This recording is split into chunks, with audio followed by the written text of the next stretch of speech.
Olá galera, bom dia, boa tarde, boa noite pessoal. Estamos aí pessoal com mais um videozinho no canal. Nesse vídeo aqui a gente apenas quer dar uma pequena explicação, poucas dicas aí para vocês. Mais importante, pessoal, isso aqui é o mecanismo de uma lavadora Electrolux 15 kg, uma LTR 15. E esta máquina pessoal, deixa eu só conferir aqui, ela não é LTR 15, tá pessoal? É uma LTC15, tá? Essa máquina de 15 kg Electrolux, ela tem apresentado um problema na hora de lavar, gente. E aí você ouve esse barulho aqui, ó. Tá? Quando você coloca a máquina para centrifugar, o barulho existe. Mas no lavar se torna pior. Aí tem pessoas que falam assim, não, mas a minha máquina, o barulho dela é forte, mas na hora de centrifugar, eu entendo, gente, eu sei disso. Eu sei que isso também pode acontecer com vocês. Mas o barulho do lavar é um, e o barulho de centrifugar é o outro. Porque ele chama muita atenção, o barulho do lavar, ele é diferente do barulho de centrifugação. Tá? Por quê? Porque o barulho de centrifugação, ele é aquele crá, crá, crá, crá, crá. Então você nunca acaba. Está sempre começando. Crá, crá, crá, né? É isso aqui, ó. É o que faz assim, ó. Só que como está dentro da máquina, instalado, e a correia está puxando, aumenta ainda o barulho. E como está dentro da máquina, como a caixa da máquina, o gabinete, ela é de lata, né? Vocês sabem que é uma espécie de um zinco, uma lata. Então aumenta muito o barulho, aquela caixa se transforma numa verdadeira caixa de som, né? Então esse barulho para lá e para cá lavar, né? Para lá e puxa para um lado e puxa para o outro, né? Vai e volta, porque esse motor vai para um lado e vai para o outro, né? É reversão, é versão e reversão, né? Então quando tá lavando é cré, cré, cré, cré. Como eu falei, a lata faz aumentar o barulho, fica muito forte. Então se você se deparou com uma máquina que na hora de lavar faz esse cré, cré, cré, não é mecanismo, tá pessoal? Não é mecanismo. É lógico que pode ter um problema de mecanismo, mas esse cré, cré, cré, cré, tipo esfregando algo, esse não é barulho de mecanismo. Esse é exatamente o rolamento do motor que está aqui dentro, ó. Tá bem ali, ó, pessoal. Tá aqui dentro o rolamento do motor, tá? Então, se você precisar trocar esse rolamento, o que você vai ter que fazer? Você vai ter que desmontar isso aqui. Como desmonta isso aqui, gente? Eu vou explicar para vocês aí. Eu fiz uns vídeos mostrando aí como tirar, né, esse motor e como tirar o rolamento dele, pessoal. Para tirar o rolamento desse motor, ele tem um pouquinho dificultoso, tá? Antes de você soltar esses parafusos, aqui os 4 parafusos para mexer no rolamento, você tem que tirar esta polia aqui, ó. Ao contrário, você não vai tirar esse rolamento, porque ele não sai para lá, porque tem a parte de dentro do motor aqui, ó. Tá? Tem esse campo, esse induzido ali, ó, que está girando ali, tá, pessoal? Então não sai de maneira nenhuma sem tirar essa polia. Começa pela polia. Aí você vai dizer, ah, mas eu tentei tirar a polia, mas quando vai trabalhar nela, o sacador resbala para o lado, resbala para o outro. Gente, vou mostrar para vocês uma coisa aqui, rapidinho. Aqui, ó. Você vai pegar uma broquinha qualquer, uma furadeira, né? E vai medir o centro desse pino aqui, ó, o meio do parafuso, ali mais ou menos tá aquela marquinha, é mais para lá ainda, tá? Bem no meio.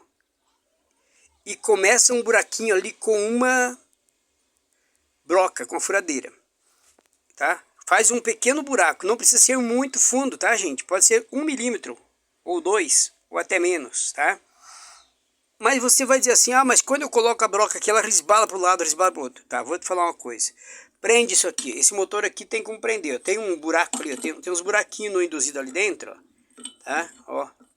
Ali tem uns furinhos. Você enfia uma chave de fenda ali, para baixo, não vai pegar no motor. Enfia ali dentro, só no ferro, uma chave de fenda ou Phillips, ou qualquer um ferrinho, que ele vai firmar isso, que vai ficar preso, tá? Coloca ele bem do ladinho de cá, que fica preso aqui nessa barrinha, não vem para cá, tá? Aí outra coisa que é importante fazer para poder furar isso aqui, para começar o furo, gente, para começar e não sofrer um monte, ou até se machucar ou quebrar a broca, você pega um pino, um prego grande, forte, ou um pino de ferro, e dá uma martelada bem em cima aqui com o pino. Usa o pino, coloca o pino em cima aqui, ó, bem no meio ali, ó, e pam, uma pancada com uma marreta, ou com um martelo bom. Uma batida bem forte ali. Até você fazer uma marquinha, um buraquinho, uma marquinha pequena no ferro. O ferro é mole. Faz uma marquinha ali nesse ferro. Depois que você fazer essa marquinha, você coloca a broca ali, com ele já travadinho aqui para não rodar para lá e para cá, ó. Quando você vai furar, ele roda, né? Fez a marquinha aqui, você pode furar, pode iniciar com a broca tranquilo. Aí você fez um buraquinho com a broca bem no meio aqui. Depois que você fez o buraquinho, não precisa ser fundo, tá, gente? Grossura de 2 unhas, 3 unhas no máximo. É tipo assim, 1,2 milímetros, tá? Que você faça uma marquinha, um buraquinho. Você vai até gostar de fazer o furinho aqui depois que você fazer o que eu falei, fazer a marquinha, porque você vai ver que vai ficar bem firme, não tem perigo de quebrar a broca, porque a broca disparou, quebra, né? Broca fina, quebra. Mas não precisa ser muito fina a broca, bota uma broca 6, 8, para você começar esse buraquinho aqui, tá? Primeiro faz a marquinha, depois bota a broca, a furadeira e faz isso que eu estou te falando. Aí depois que você fez essa marquinha, você pode colocar o sacador em volta tudo da polia, né? Que você sabe instalar, né? E coloca a pontinha dele aqui, ó. Firmou aqui dentro do buraquinho, não resbala para os lados nem nada. Você vai sentir que é uma peça difícil de tirar, porque ela é muito forte, né? É muito bem presa, muito bem colocada, é colocada com pressão quente e com muito, ou quente ou com muita pressão de uma prensa, né? Muito bem feita, né? Então, vai ser fácil tirar, gente. Depois que você colocou, fez tudo certinho como eu falei, você bota o sacador aqui, ó, e mete bronca aqui. Questão de minutos, você vai tirar. Assim que sair a polia, gente, eu tenho várias polias assim que eu já tirei, porque eu passo por isso aqui a vida inteira, né? Já 40 anos trabalhando com essa coisa. Agora, ó, tirou a polia, aí sim, solta aqui, solta ali, solta aqui, solta os 4 parafusinhos. Aí, já tirou a polia, então você pode bater para cá essa peça aqui, ó, tá? Para cima essa carcaça aqui, ela vai sair, tá? Quando ela sair, o rolamento vai permanecer ali. Aí você tirou ela, você vai pegar uma lixa e vai polir em volta desse eixo aqui com a lixa. Pra lá e pra cá. Agora eu ensino aí a trabalhar com lixa, né? Deixando ela lisa desse jeito aqui, ó, o eixo do motor. Aí você pode dar o início, colocar o sacador no rolamento e tirar o rolamento. Mais uma dica importante. Deixa eu pegar um rolamento e mostrar pra vocês aí. Isso é normal, tá arranhando, tá? Não tem nada a ver com o que eu tô falando ali. Bom, gente, é o seguinte. Quando vocês forem comprar o rolamento, você pede lá para quem vende o rolamento dessa máquina. Esse aqui é rolamento diferente, tá? Esse aqui nem é dessa máquina, esse aqui é de Makita, tá, pessoal? A gente troca algumas Makita aí também. Ó, quando você for comprar o rolamento que vai aqui, ele não compra ele pelo número, tá? Se eu não estou enganado, o número desse rolamento, eu não lembro exatamente, pessoal, mas me parece que é 201Z. 201Z ou 203Z. Mas não compra ele pelo número, tá, pessoal? Não compra ele pelo número, porque se você comprar pelo número, vai vir um rolamento que é assim, ó. Esse furo não dá certo o eixo, tá? O rolamento que você compra pelo número. Então você pede, eu quero o rolamento original do motor da Electrolux, tá? Não compra de outro jeito, tá, pessoal? Se vocês comprar pelo número, vai vir um rolamento que eu já estou explicando para vocês. Geralmente vai vir exatamente, aconteceu muito disso.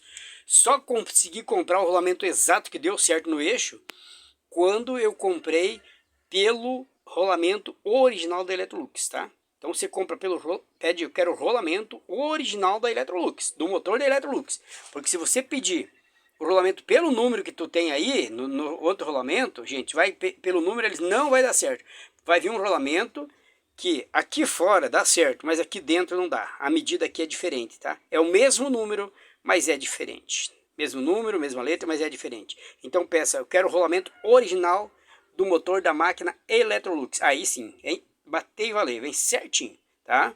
É milésima diferença, milionésima, é pequena diferença, mas não entra no eixo. Então não tenha sofrimento, sacrifício, faça do jeito que eu estou te falando aí, que vai dar certinho, ó. Você vai colocar aí, ó, olha aqui, ó, esse barulho aqui, ó, isso aqui é incrível, se a máquina estiver funcionando, meu Deus, o barulho que dá na caixa de lata, ninguém aguenta. Então esse é o barulho de lavar, tá? Quando tchá, tchá, tchá, até o Electrolux faz isso para lá e para cá, né? Então esse barulho. Faz também a Brastemp, todas elas, qualquer uma máquina que tem rolamento faz isso, tá? Então vocês evitem pegar rolamento pelo número do rolamento, pega pelo modelo, diga eu quero o rolamento original do motor da máquina Electrolux. Esse aqui e o de trás, os dois são a mesma medida, tá, pessoal? Não vai ter problema nenhum. Então, o de um serve para o outro, tá ok? Muito obrigado, até o próximo vídeo. Forte abraço a todos vocês e eu volto daqui a pouco. Tchau, gente!